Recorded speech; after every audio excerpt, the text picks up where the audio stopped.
আমাকে এই মহতি জলসায়,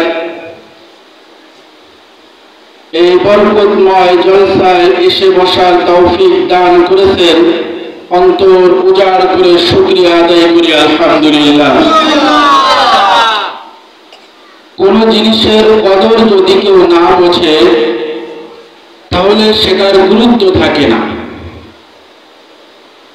আমরা মুসলিমের কিছু লোক এখানে উপস্থিত হয়েছি, বাড়িতে, পথে ঘাটে, মাহফিলকে কেন্দ্র করে যে বাজার বসেছে, সে বাজারে বিভিন্ন মাসিকলায় অনেক লোক, অনেক মানুষ রয়ে গেছে। তারা আসতে পারেনি কারণ এই মাহফিলের কদর, এই জলসার কদর, এর গুরুত্ব আসলে তারা বুঝতে সক্ষম হয়নি, তাই আসতে পারেনি। রাসূল করিম সাল্লাল্লাহু আলাইহি ওয়াসাল্লাম হাদিসের মধ্যে বলেন, লা ইয়াকুদু কওমুন ইয়াযকুরুনা আল্লাহ আযজা ওয়া জাল ইল্লা হাফাতুহুমুল মালায়েকা ওয়া গাশিয়াতুহুমুর রাহমা ওয়া নাযালাত আলাইহিমুস সাকিনা ওয়া যাকারাহুমুল্লাহু ফী মান ইনদা। যেখানে কোন সম্প্রদায়, কিছু ব্যক্তি আল্লাহ তাআলার জিকির করার জন্য, আল্লাহ তাআলার স্মরণে একত্রিত হয়ে বসে, রাসূল করিম সাল্লাল্লাহু আলাইহি ওয়াসাল্লাম বলেন, ইল্লা হাফাতুহুমুল মালায়েকা, আল্লাহ তাআলার নূরের ফেরেশতারা সেই মাজলিসকে বেষ্টন করে থাকে, ঘিরে থাকে। সুবহানাল্লাহ।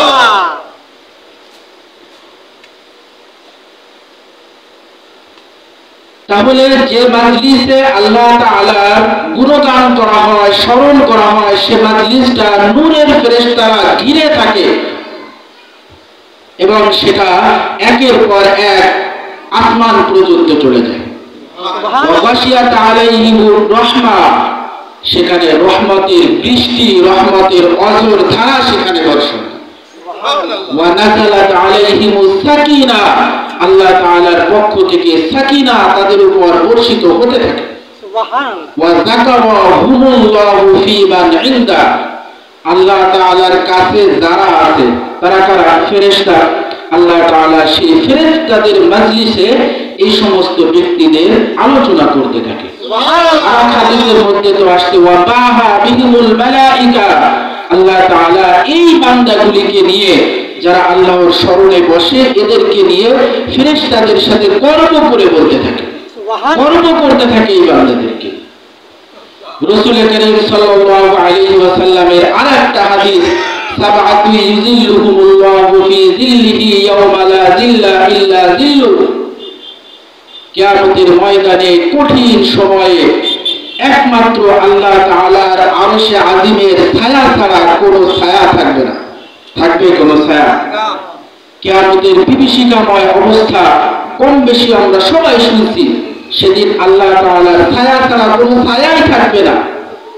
সেই ছায়ায়, আরশে আজিমের ছায়ায় আল্লাহ তাআলা 7 প্রকারের 7 শ্রেণীর ব্যক্তিদেরকে ছায়া দান করবে।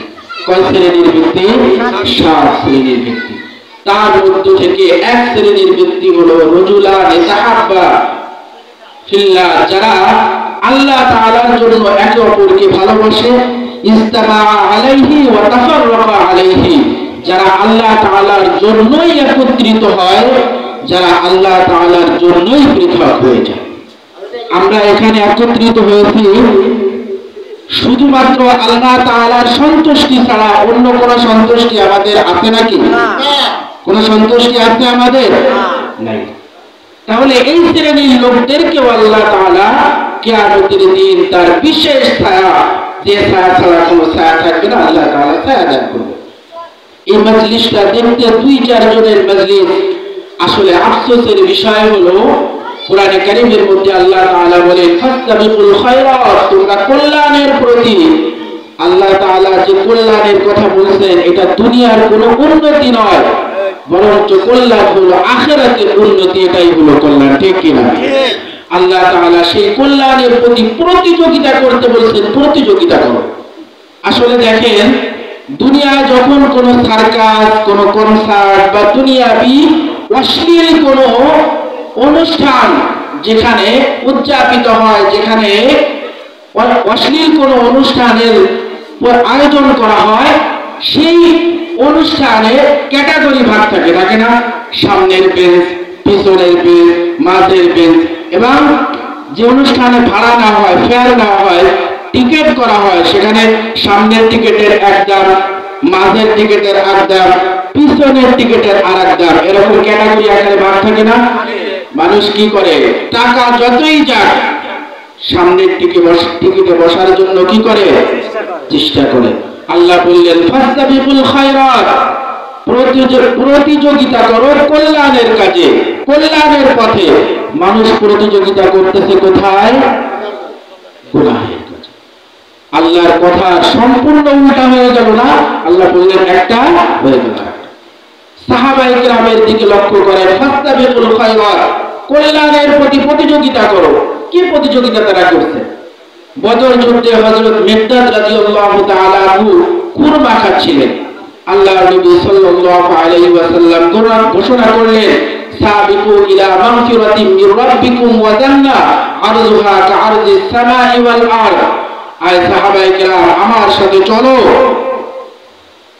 তোমাদের রবের ক্ষমার দিকে এবং এমন এক জান্নাতের প্রতি যে জান্নাত আসমান জমিনের থেকেও বড়। অর্থাৎ আল্লাহ তাআলার জন্য জিহাদে শরীক হও।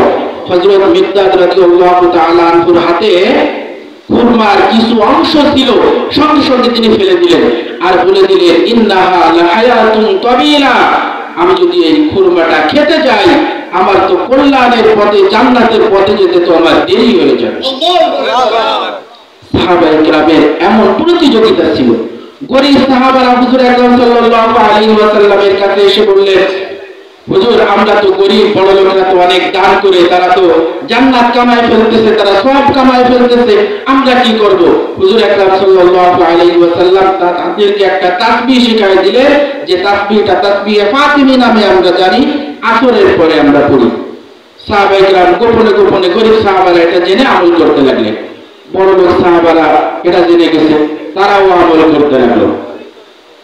হুজুর আকরাম সাল্লাল্লাহু আলাইহি ওয়াসাল্লামের কাছে আবার গরীব সাহাবীরা চলে আসলো, যে হুজুর, যে দোয়া আপনি আমাদেরকে শিখাই দিয়েছিলেন, যে তাসবিহ আমাদেরকে শিখাই দিয়েছিলেন বড় লোকদের থেকে আগাই যাওয়ার জন্য, সেটা তো বড় লোকরাও করতেছে, তাহলে তারা দানও করতেছে, তাসবিহও করতেছে, আমরা তো আগাতে পারলাম না।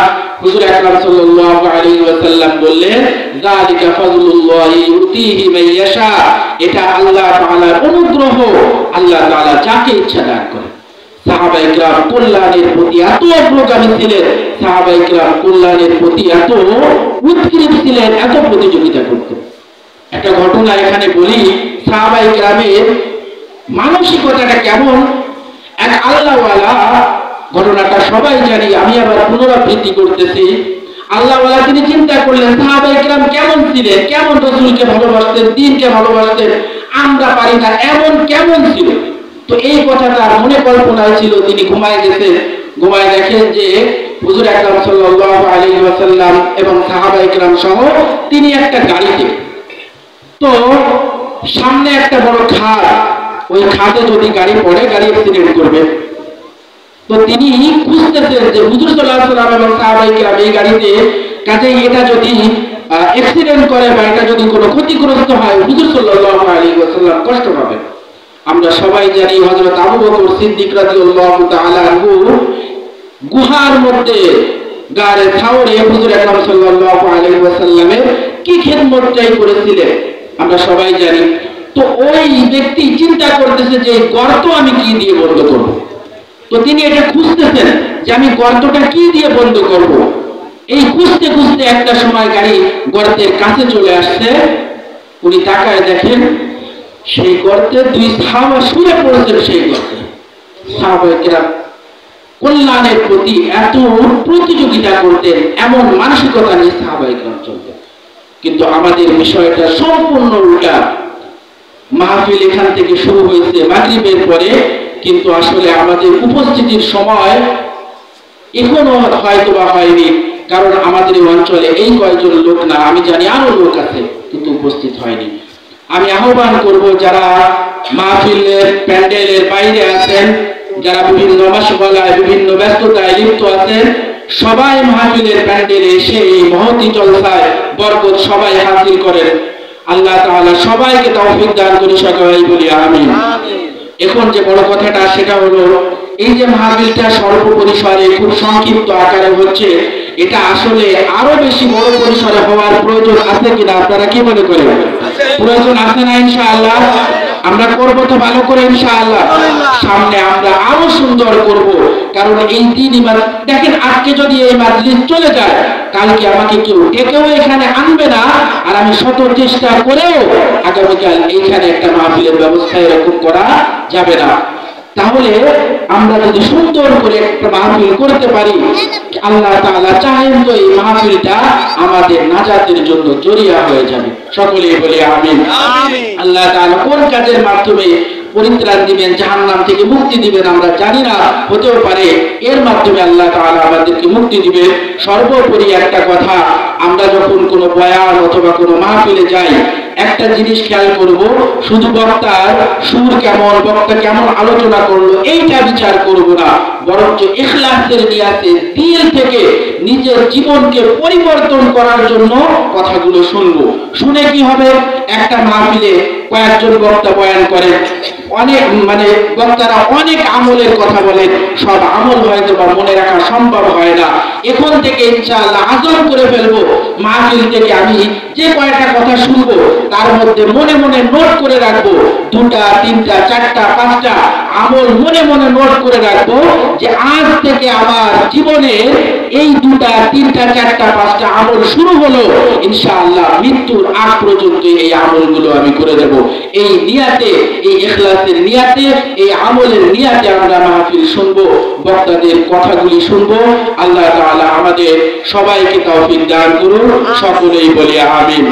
আর যখন প্রধান অতিথির বয়ান হবে, আমরা যারা মাহফিলের উদ্দেশ্য করে দোকান বাজার বসিয়েছি, আমরা চেষ্টা করব ওই সময় কেনা বেচা না করা, যেন সেখান থেকে লোকগুলো এখন থেকে কেনা বেচা না করা, মাহফিলের প্যান্ডেলে এসে সবাই যেন দ্বীনি কথা শুনতে পারে, আমরা সবাই সচেষ্ট হব ইনশাআল্লাহ। আল্লাহ তাআলা আমাদের সকলকে তৌফিক দান করুন, সকলেই বলি আমিন।